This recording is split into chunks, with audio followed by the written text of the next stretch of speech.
Hello students, आज हम electromagnetic induction chapter का बहुत ही इम्पॉर्टेंट टॉपिक डिस्कस करेंगे, that is motional EMF. First of all, motional EMF क्या है? तो देखो, अगर हमारे पास एक रीजन है, इस रीजन में जो मैग्नेटिक फील्ड है वो है यूनिफॉर्म, ठीक है, और उसका डायरेक्शन हमें देख के पता चल रहा है वो क्या है, inward and perpendicular to the this plane. यहाँ पे अगर मैं एक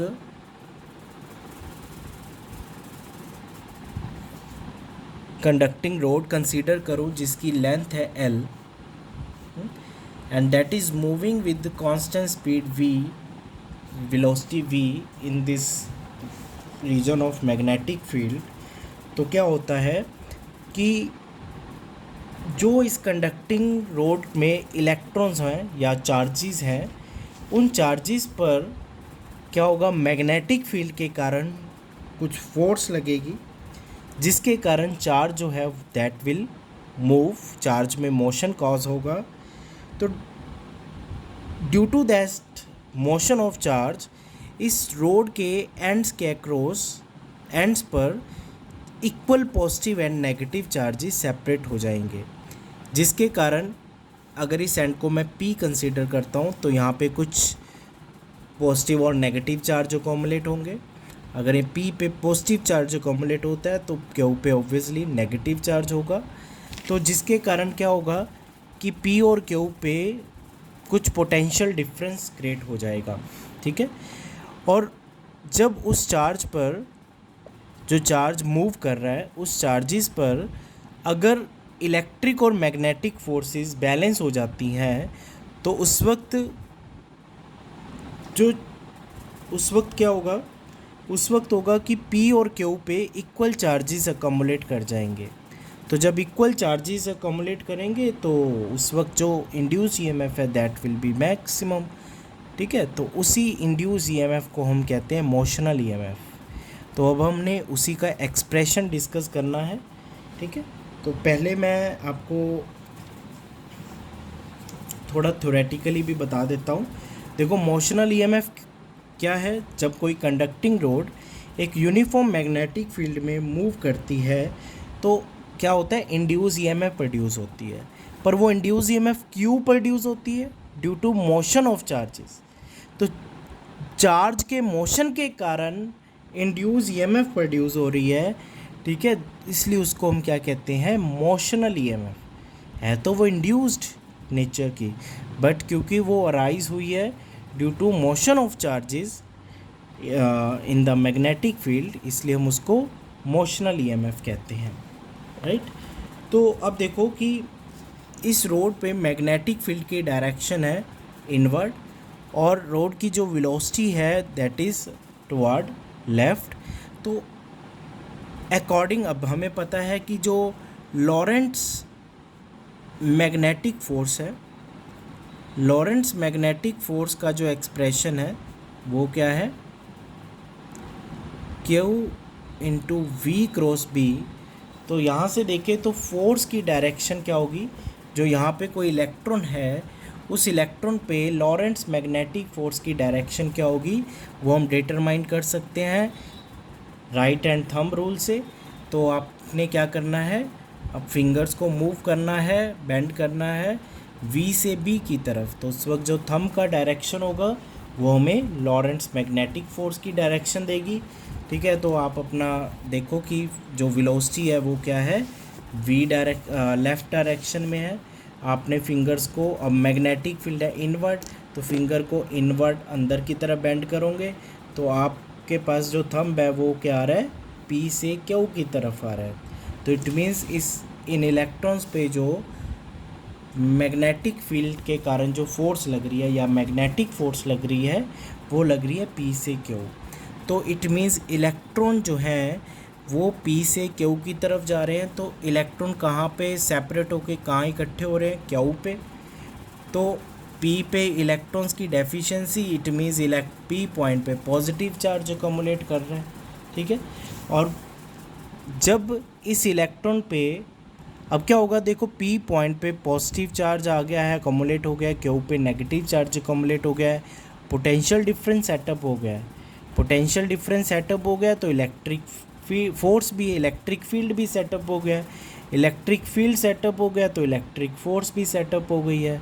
अब आपको पता है इलेक्ट्रिक फील्ड की डायरेक्शन होती है पॉजिटिव से नेगेटिव, ठीक है, पॉजिटिव से नेगेटिव, मतलब इलेक्ट्रिक फील्ड जो होगा वो पी से क्यू होगा। और इलेक्ट्रॉन पे हमेशा इलेक्ट्रिक फील्ड के कारण जो फोर्स लगती है वो किस तरफ लगती है, वो लगती है इलेक्ट्रिक फील्ड की ऑपोजिट डायरेक्शन में।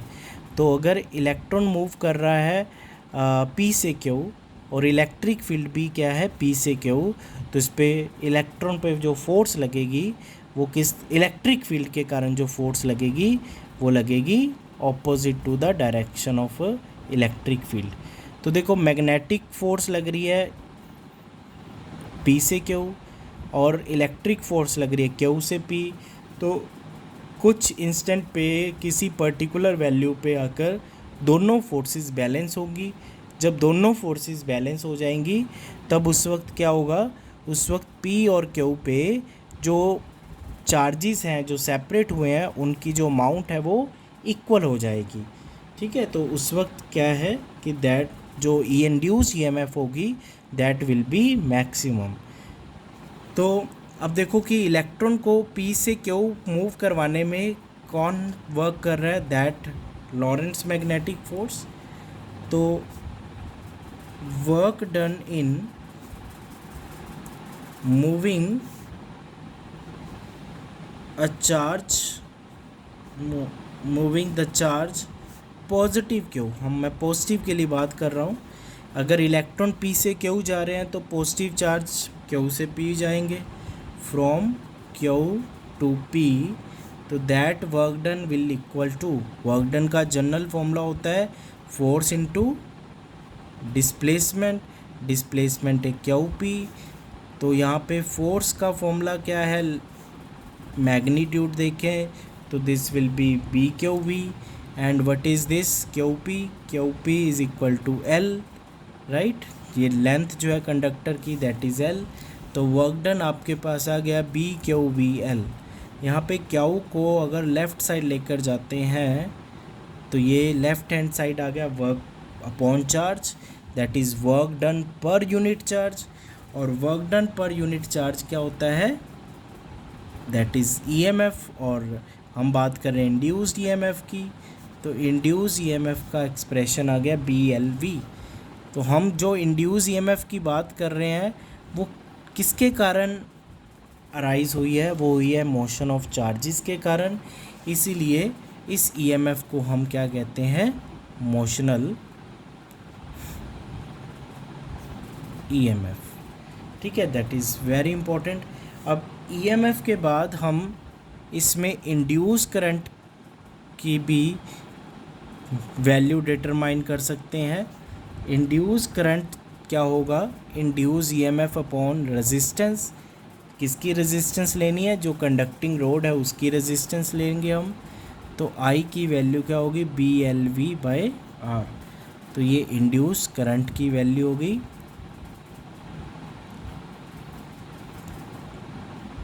राइट। अब जो मैग्नेटिक फोर्स लग रही है वो भी हम डिटरमाइन कर सकते हैं। Magnetic force F is equal to B I L, where I की वैल्यू क्या है, B L V by R into L. तो ये हमारे पास आ गया B square L square V by R. तो मैग्नेटिक फोर्स की value in terms of resistance and length हमारे पास क्या आएगी, B square L square V by R. अब फोर्स लग रही है इस रोड पे due to magnetic field B square L square V by R. तो इट मीन्स यहाँ पे कुछ पावर भी लग रही होगी, इस रोड को पुश करना मिलेगा तो पुश के लिए पावर भी चाहिए। तो पावर का फॉर्मूला भी हम डिटरमाइन कर सकते हैं, power required to push the rod with velocity v, तो वो क्या होगा, पावर का फॉर्मूला होता है फोर्स इंटू वेलोसिटी, तो फोर्स है B square L square V by R into V, तो that will be B square L square V square by R, हमारे पास पावर का एक्सप्रेशन आ गया। ठीक है, तो ये सभी एक्सप्रेशंस हमारे लिए बहुत इम्पॉर्टेंट है। और बेसिकली यहाँ पे पावर जो है, पावर जो होता है वो होता है हीट पर सेकंड। तो मतलब अगर हमसे ये भी पूछ लिया जाता है कि जो एनर्जी लॉस है, हीट प्रोडक्शन है पर सेकंड, वो क्या होगा, that will be B square L square V square by R. ठीक है, तो ये तो हो गया हमारे पास एक कंडक्टिंग रोड के लिए। ठीक है, आपको बेसिकली याद रखना है मोशनल ईएमएफ का फॉर्मूला, ठीक है, और इंड्यूस्ड करंट का। ठीक है, बाकी फॉर्मूलाज हम ऑन द स्पॉट भी ड्राइव कर सकते हैं। ठीक है, बेसिक फॉर्मूला में वैल्यूज ही पुट करनी है यहाँ पर। Next is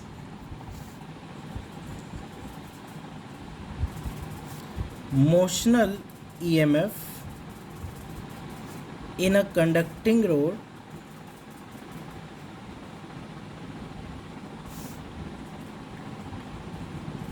rotating in a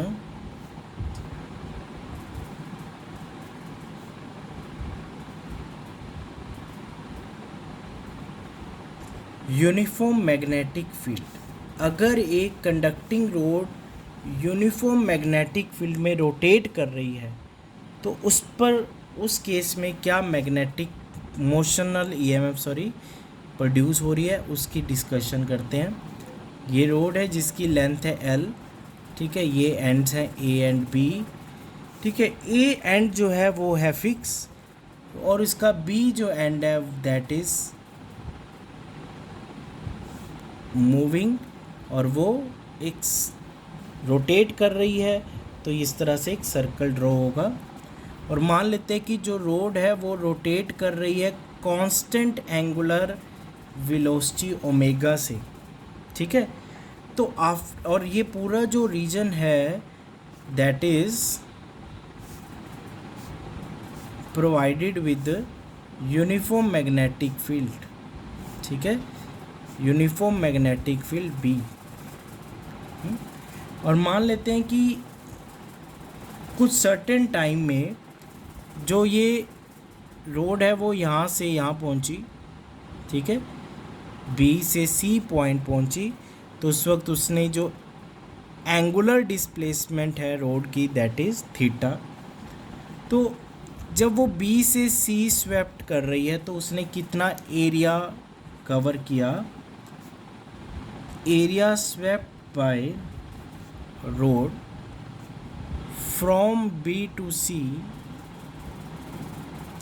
जो है वो क्या होगा, basically that is half of, देखो ये एक तरह से ट्रायंगल का शेप है, तो ट्रायंगल का area half of base into height, height लेंगे ये एल रेडियस, और ये बेस हम लेंगे बी सी। अब बी सी क्या है देखा जाए तो ये लेंथ ऑफ आर्क है। हमें एंगल पता है, हम लेंथ ऑफ आर्क निकाल सकते हैं। एंगल का एक्सप्रेशन होता है length of arc upon radius, radius L है, तो बी सी की वैल्यू क्या होगी, थीटा इंटू एल। तो आपके पास एरिया क्या हो गया, half L into L theta, that is half L square theta. ठीक है, तो ये आपके पास एरिया की वैल्यू आ गई हाफ एल स्केयर थीटा। अब एरिया आ गया, now we can determine the flux, magnetic flux. Magnetic flux क्या है, B into A, magnetic field B और एरिया है हाफ एल स्केयर थीटा। तो जो मैग्नेटिक फ्लक्स है वो क्या आ गया, half B L square theta. ठीक है, मैग्नेटिक फ्लक्स है, फाई एम लिख देता हूँ मैं। अब फ्लक्स आ गया, now we can determine the induced EMF. Induced EMF कैसे निकालेंगे, using the expression of flux.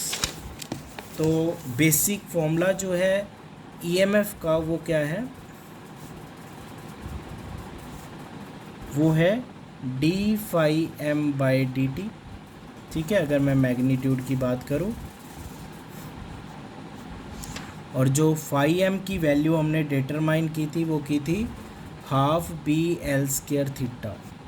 ठीक है, so half B L square common आ गया, कांस्टेंट है, अंदर आया D theta by D T. Now what is D theta by D T? Angular displacement upon time, angular velocity, और angular velocity हमें given है, दैट इज ओमेगा। ठीक है,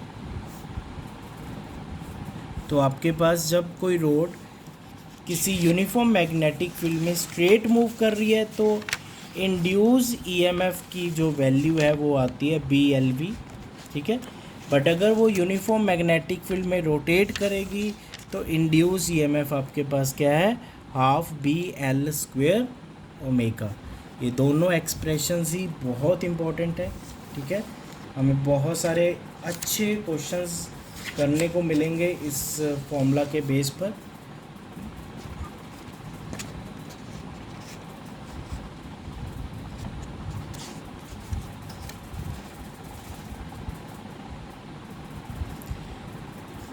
राइट, तो अगला जो टॉपिक है वो है हमारा सेल्फ इंडक्शन। ठीक है,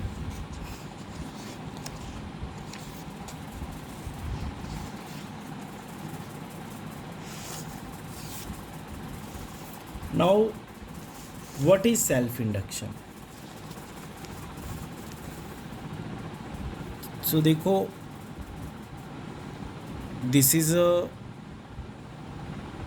कॉइल, सोलेनॉइड है एक, that is connected with the source of EMF, और साथ में हम एक टैपिंग की जोड़ देते हैं। ठीक है, अब जो हमारे पास जैसे टैपिंग की ऑन करेंगे क्या होगा, इस सोलेनॉइड में कुछ करंट फ्लो करना शुरू करेगा इस सोर्स से, पॉजिटिव से नेगेटिव, और जैसे ही यहाँ पे फील्ड लाइन मतलब करंट फ्लो करेगा सोलेनॉइड में से, तो क्या होगा, मैग्नेटिक फील्ड लाइंस डेवलप होंगी। अब जो मैग्नेटिक फील्ड प्रोड्यूस होगा सोलेनॉइड में, जो मैग्नेटिक फील्ड प्रोड्यूस होता है उसका फॉर्मूला क्या होता है, उसका फॉर्मूला होता है हमारे पास B is equal to mu naught N I. अब इस केस में क्या है कि जो ये I है वो बेसिकली हमारे पास उसको अपनी पीक वैल्यू अटेन करने में कुछ टाइम लगता है, वो इमीडिएटली अपनी पीक वैल्यू गेन नहीं करता। तो होता ये है कि करंट का जो मैग्नीट्यूड है वो इंक्रीज़ होता है, और कुछ टाइम के बाद वो क्या आता है, कांस्टेंट आता है। ठीक है, तो मान लेते हैं कि टी टाइम के बाद जो करंट है वो कांस्टेंट हो गया, दैट इज़ आई नॉट। तो it means from time 0 to T जो करंट है वो क्या कर रहा है, that is varying from 0 to I naught. तो करंट वेरी करेगा तो इट मीन्स, और करंट वेरी कर रहा है और राइज़ कर रहा है, करंट राइज़ करेगा तो मैग्नेटिक फील्ड भी राइज़ करेगा, मैग्नेटिक फील्ड राइज़ करेगा तो फ्लक्स भी राइज़ करेगा। It means from 0 to t, ठीक है, 0 टू टी इस सर्किट में करंट जो है वो इंक्रीज़ हो रहा है, करंट इंक्रीज़ हो रहा है, तो इट मीन्स यहाँ जो मैग्नेटिक फील्ड प्रोड्यूस हो रहा है वो भी इंक्रीज़ हो रहा है। मैग्नेटिक फील्ड इंक्रीज़ हो रहा है तो इट मीन्स इस कॉइल से जो फ्लक्स लिंक कर रहा है, मैग्नेटिक फ्लक्स लिंक कर रहा है, वो भी इंक्रीज़ हो रहा है, इट मीन्स चेंज हो रहा है। और इलेक्ट्रोमैग्नेटिक इंडक्शन का डेफिनेशन भी तो यही है कि जब किसी भी कॉइल के थ्रू कॉइल पे जो कॉइल के साथ मैग्नेटिक फ्लक्स लिंक कर रहा है, वो अगर फ्लक्स वेरी करेगा तो उस कॉइल में क्या होगा, इंड्यूस ईएमएफ और इंड्यूस करंट प्रोड्यूस होगा। इट मीन्स इस कॉइल के अक्रॉस कुछ इंड्यूस ईएमएफ प्रोड्यूस होगी, दैट इज ई। ठीक है, और ये इंड्यूस ईएमएफ जो प्रोड्यूस होगी वो बेसिकली इस बैटरी की ईएमएफ को क्या करेगी, अपोज करेगी। अब देखो, जैसे अगर लेफ्ट हैंड साइड पे ये बैटरी का पॉजिटिव टर्मिनल है तो इंड्यूस ईएमएफ का वहाँ पे नेगेटिव टर्मिनल प्रोड्यूस होगा। वैसे ही जिधर बैटरी का नेगेटिव टर्मिनल है वहाँ पे इंड्यूस ईएमएफ का पॉजिटिव टर्मिनल होगा, डेवलप होगा। तो उसी तरह जो करंट प्रोड्यूस होगा इस कॉइल में, वो करंट भी एक्सटर्नल करंट के ऑपोजिट डायरेक्शन में होगा। ठीक है, जो ये cell external source current provide कर रहा है उसके ऑपोजिट डायरेक्शन में होगा हमारा इंड्यूस्ड करंट, क्योंकि अकॉर्डिंग टू लेंज रूल जो भी induce EMF induce current produce होते हैं उसका जो काम है वो क्या है, एक्सटर्नल चेंज को अपोज करना।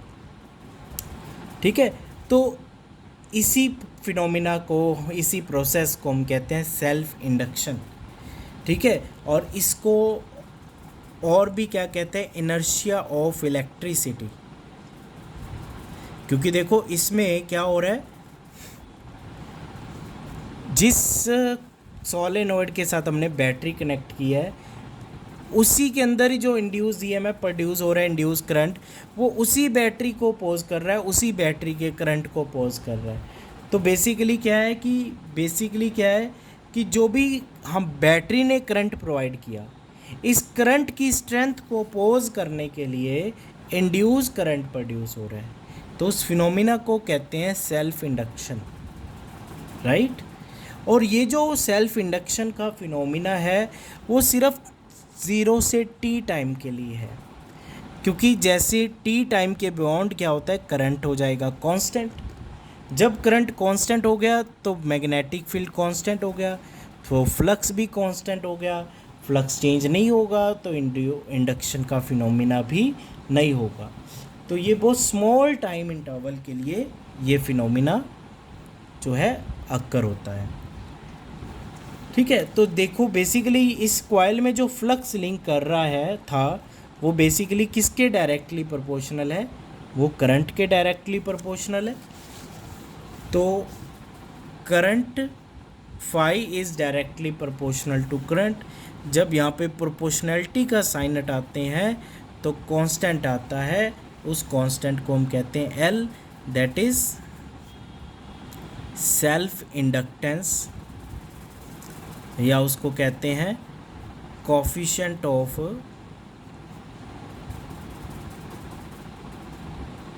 Self induction. और सिंस वी नो दैट जो मैग्नीट्यूड ऑफ ईएमएफ है that is d phi by D t, तो यहाँ पे फाई का वैल्यू पुट करें तो क्या आएगा, दिस एल कांस्टेंट है, बाहर ले आए, अंदर D A I by D t, तो यहाँ से एल क्या आया, ई upon D I by D t. तो सेल्फ इंडक्टेंस क्या है, induced EMF per unit rate of change in current. ठीक है, और जो सेल्फ इंडक्टेंस है उसके एसआई यूनिट क्या है, उसके एसआई यूनिट है हेनरी, जिसको हम कैपिटल एच से डिनोट करते हैं। और 1 हेनरी क्या होगा, देखो ईएमएफ क्या है 1 वोल्ट, ये क्या है 1 एम्पियर पर सेकंड, तो 1 हेनरी क्या हो गया 1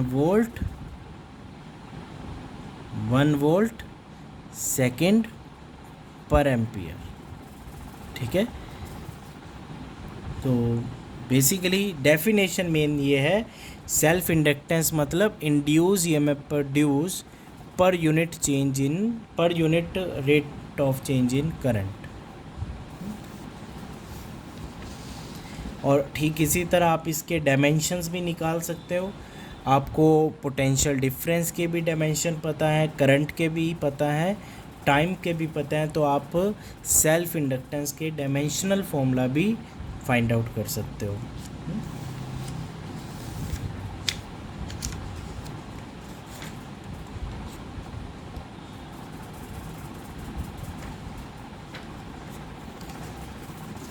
नाउ अब हम बात करते हैं एक सोलेनॉइड की सेल्फ इंडक्टेंस का एक्सप्रेशन डिटरमाइन करेंगे। ठीक है, तो नेक्स्ट हमारा जो टॉपिक है वो है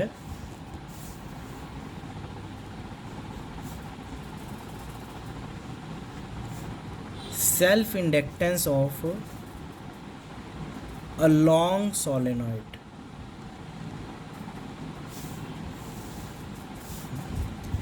तो एक हमारे पास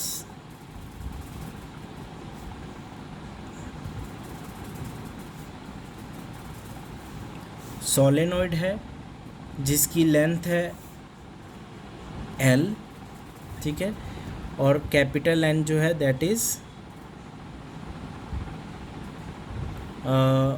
चलो स्मॉल n जो है that is number of turns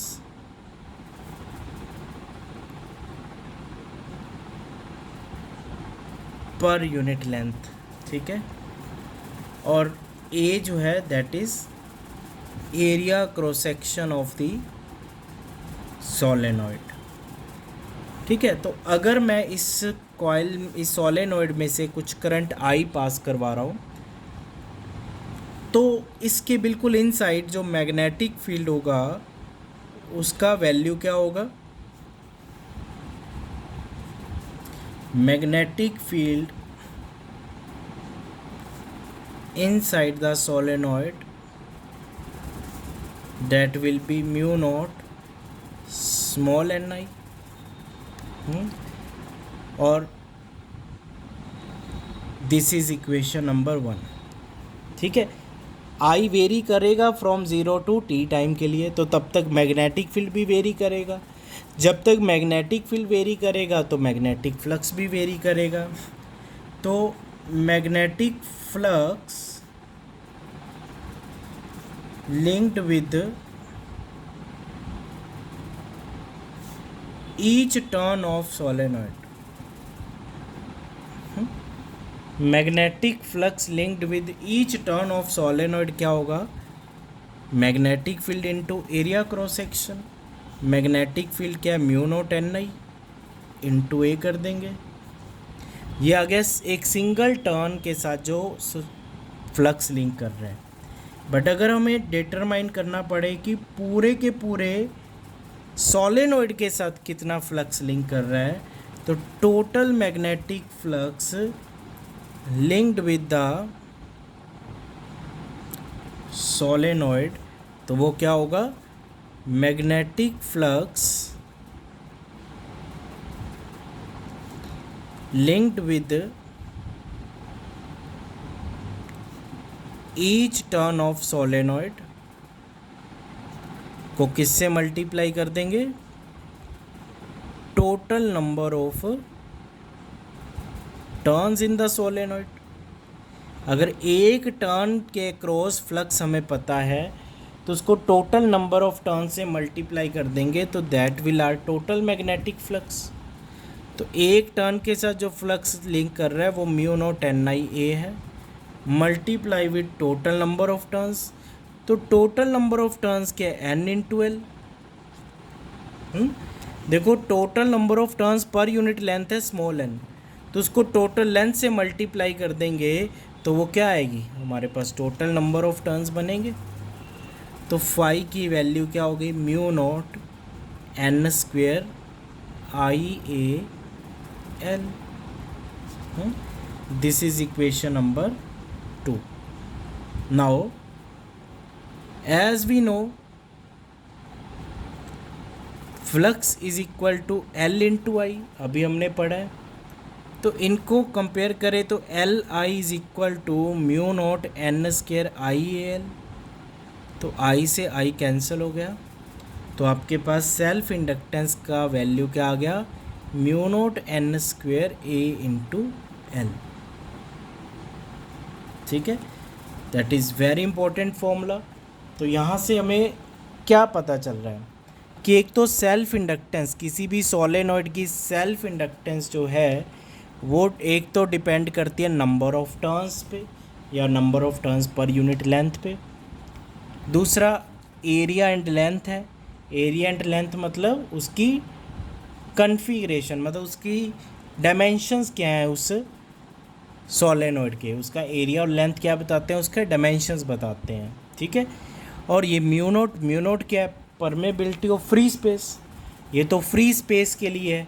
free space मतलब ये सोलेनॉइड अंदर से खाली है, यहाँ पे हवा है।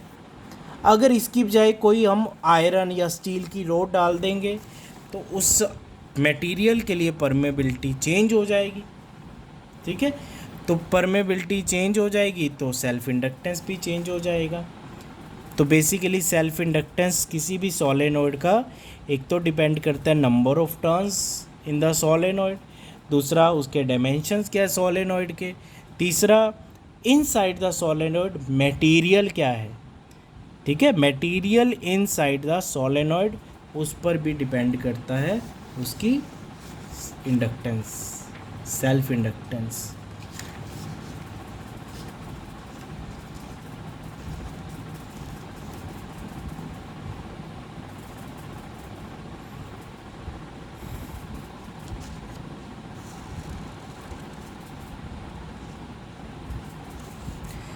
इसको हम टोटल नंबर ऑफ टर्न्स की फॉर्म में भी मॉडिफाई कर सकते हैं।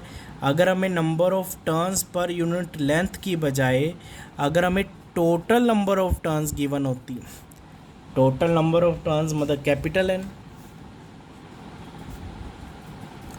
तो ये क्या होगा, N square upon L square into A into L. L से एल क्या होगा, कैंसल। तो ये आपके पास mu naught N square A upon L. ठीक है, फ़र्क है वहाँ पहले वाले फॉर्मूला में, इस फॉर्मूला में जो एन था वो था number of turns per unit length, और ये फॉर्मूला है एल का, इस फॉर्मूला में जो कैपिटल एन है वो है टोटल नंबर ऑफ टर्न्स। ठीक है,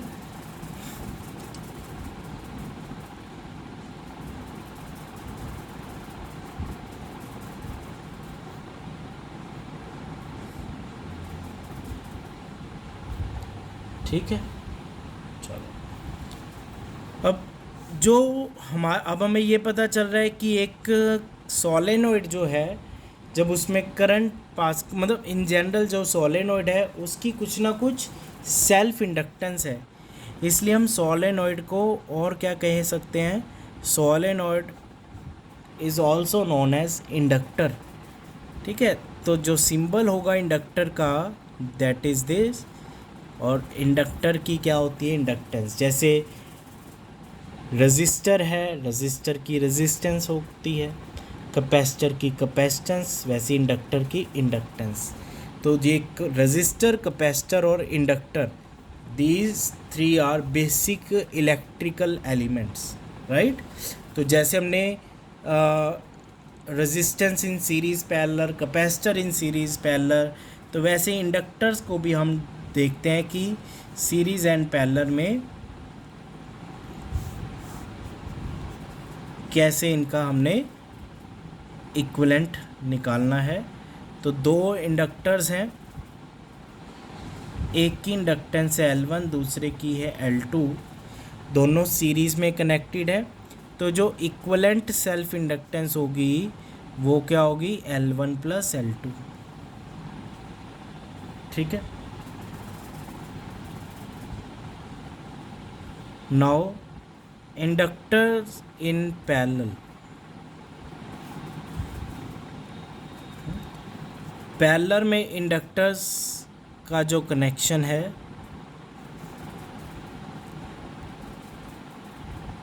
दो इंडक्टर्स हैं, इनको हमने पैरेलल में कनेक्ट किया,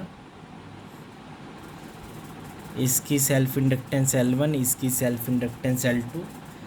तो जो इक्विवेलेंट सेल्फ इंडक्टेंस है 1 upon equivalent self inductance is equal to 1/L1 plus 1/L2।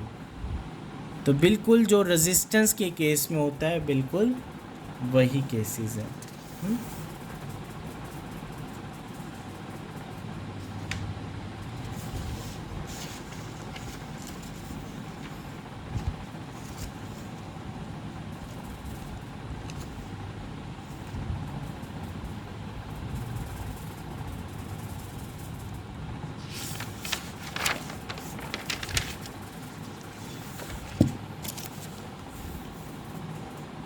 हाँ जी, जिस तरह से सेल्फ इंडक्टेंस हमने अभी डिस्कस किया, बिल्कुल वैसा ही एक और टॉपिक भी है हमारे सिलेबस में, दैट इज़ म्यूचुअल इंडक्शन। अब म्यूचुअल में क्या होता है कि जो करंट है वो किसी एक कॉइल में है, जो इंड्यूस करंट है वो किसी नेबरिंग कॉइल में है। जैसे देखो, दो कॉइल्स हैं हमारे पास,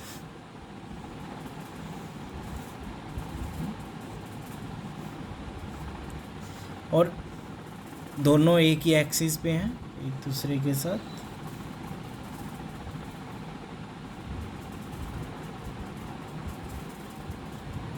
ठीक है, अब इस फर्स्ट कॉइल को हम P लिख देते हैं, S को S लिख देते हैं। ठीक है, प्राइमरी सेकेंडरी। तो प्राइमरी कॉइल में जैसे हमने टैपिंग की ऑन की, तो इस प्राइमरी कॉइल में करंट फ्लो करेगा। टैप फर्स्ट इसमें कॉइल में करंट फ्लो करेगा तो मैग्नेटिक फील्ड भी प्रोड्यूस होगा। ठीक है, वो जो मैग्नेटिक फील्ड प्रोड्यूस होगा, that magnetic field also linked with the secondary coil. और जैसे जैसे इस प्राइमरी कॉइल में करंट इंक्रीज होगा, वैसे वैसे मैग्नेटिक फील्ड और बढ़ेगा। मैग्नेटिक फील्ड बढ़ेगा तो वो और भी ज़्यादा लिंक करेगा सेकेंडरी कॉइल में। तो मतलब सेकेंडरी कॉइल के क्रॉस जो फ्लक्स लिंक कर रहा है, वो फ्लक्स चेंज हो रहा है, इंक्रीज़ हो रहा है, जिसके कारण इसमें हमें क्या ऑब्टेन होगी, इंड्यूस। इस गैल्वेनोमीटर में हमें डिफ्लेक्शन ऑब्जर्व होगी। तो गैल्वेनोमीटर में डिफ्लेक्शन इंड्यूस होने का मतलब, कॉज होने का मतलब है कि इस सेकेंडरी कॉइल में कुछ इंड्यूस करंट है। ठीक है, तो this phenomena is called mutual inductance. अब यहाँ पे भी जो फ्लक्स लिंक कर रहा है प्राइमरी कॉइल से सेकेंडरी कॉइल में, वो फ्लक्स जो है वो करंट के ही तो डायरेक्टली प्रोपोर्शनल है। यहाँ पे बस जो प्रोपोर्शनैलिटी का साइन है वो हटाएंगे तो हम लिखेंगे M, जिसको कहते हैं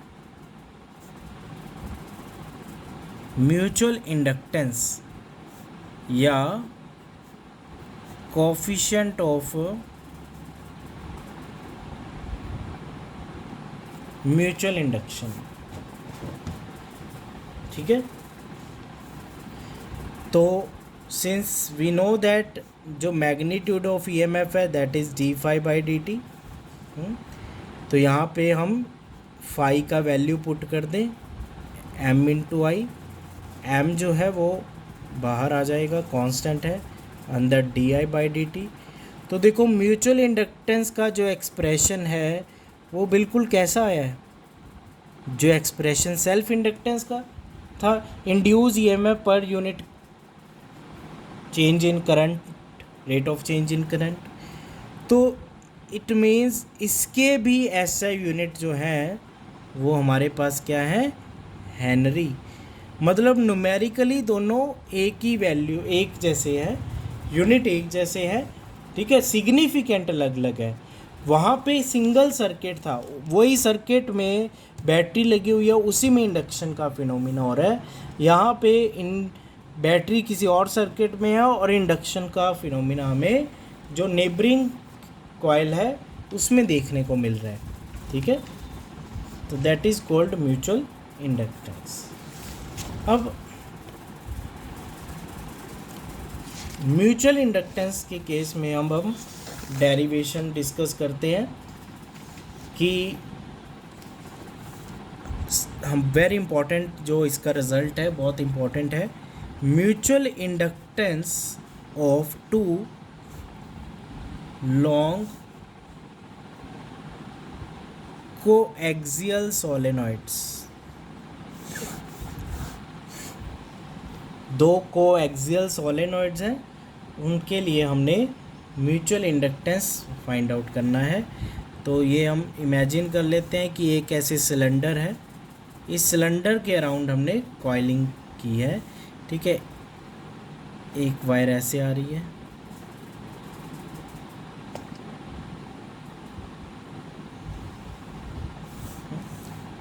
और एक कॉइल ऐसे है,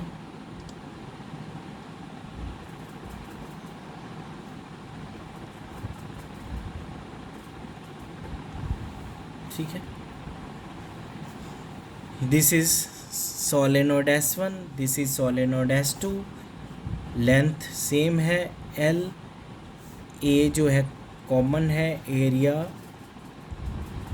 क्रॉस सेक्शन, ठीक है। नंबर ऑफ टर्न्स अलग अलग हैं। फर्स्ट जो सोलेनोइड है S1 उसमें number of turns per unit length है N1 और सेकंड में number of turns per unit length क्या है N2, ठीक है।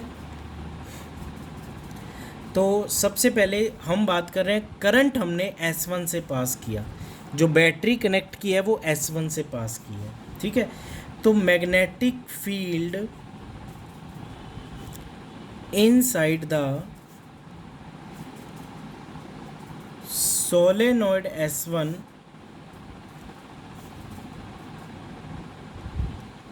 ड्यू टू करंट आई, जो सोलेनोइड में S1 में करंट जा रहा है उसके कारण इनसाइड मैग्नेटिक फील्ड क्या होगा, म्यू नॉट N1 इंटू आई। अब क्योंकि दोनों कॉइल्स एक ही एक्सिस के राउंड कॉइल्ड है, तो जो मैग्नेटिक फ्लक्स प्रोड्यूस होगा वो सेकेंडरी कॉइल के साथ लिंक करेगा। तो magnetic flux linked with each turn of solenoid S2, तो वो क्या होगा B इंटू ए, तो B क्या है म्यू नोट N1 आई इंटू ए। ये तो अभी सिंगल टर्न के लिए है। अगर हम टोटल मैग्नेटिक फ्लक्स की बात करें तो total magnetic flux linked with solenoid S2, that will be magnetic flux linked with each turn of S2 multiply with total number of turns in solenoid S2। तो एक टर्न के साथ जो flux link कर रहा है वो है म्यू नोट N1 आई, और टोटल नंबर ऑफ टर्न्स के S2 में देखो number of turns per unit length है N2 और लेंथ है L, तो that will be N2 into L। तो ये क्या हो गया, mu naught N1 N2 I A L. This is equation number 2।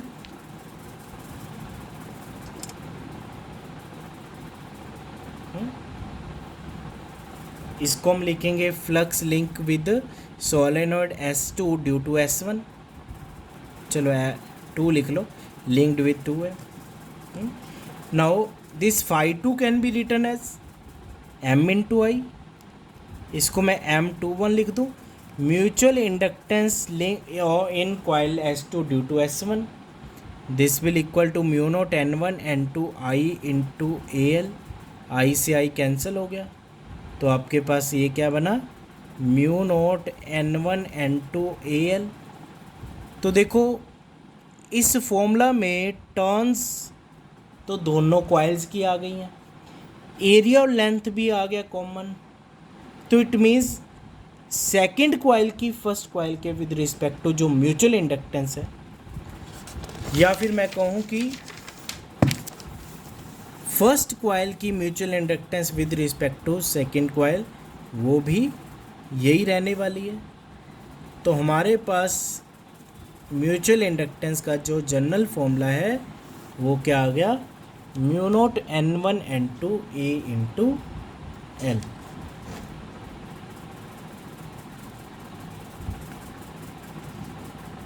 ठीक है।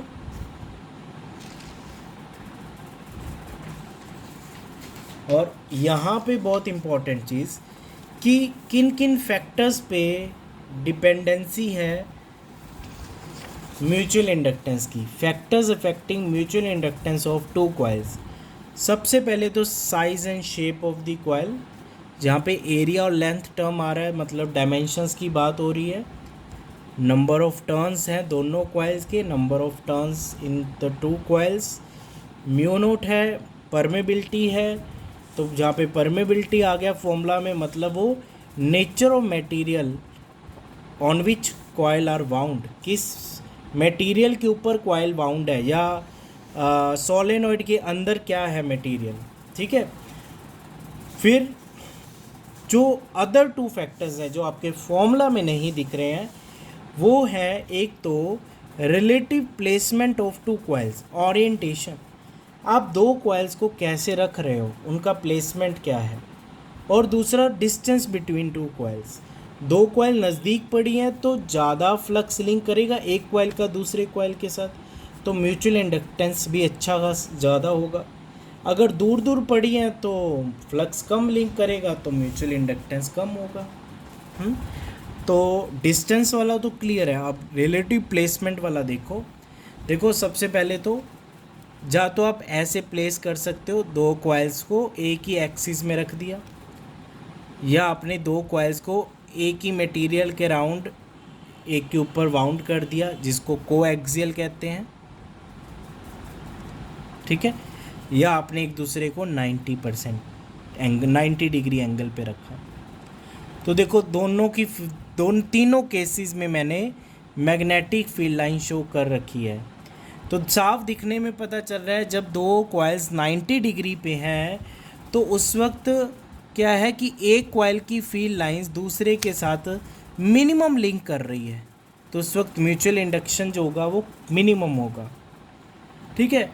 और इन दोनों केसेस में ज़्यादा है इसके थर्ड के कंपैरेटिव, बट ज़्यादा सबसे ज़्यादा किस में है, सेकंड वाले केस में। जो हमने ये अभी डेरिवेशन भी की थी तो उसमें सेकंड वाला केस चूज़ किया था, मतलब हमने मैक्सिमम म्यूचुअल इंडक्टेंस वाला केस डिस्कस किया था। जो फर्स्ट केस है उसमें थर्ड केस के कंपैरेटिव तो फ्लक्स ज़्यादा लिंक कर रहा है, मतलब म्यूचुअल इंडक्टेंस ज़्यादा है, पर सेकंड केस के कंपैरेटिव म्यूचुअल इंडक्टेंस कम है। ठीक है। तो these are factors on which mutual inductance of the coil depends, right. तो this is all about today's topic. ठीक है। तो इसको बहुत अच्छे से आप समझना, खुद से नोट्स बनाना। ठीक है। और वीडियो पसंद आई आपको तो लाइक करना मत भूलना। Thank you very much.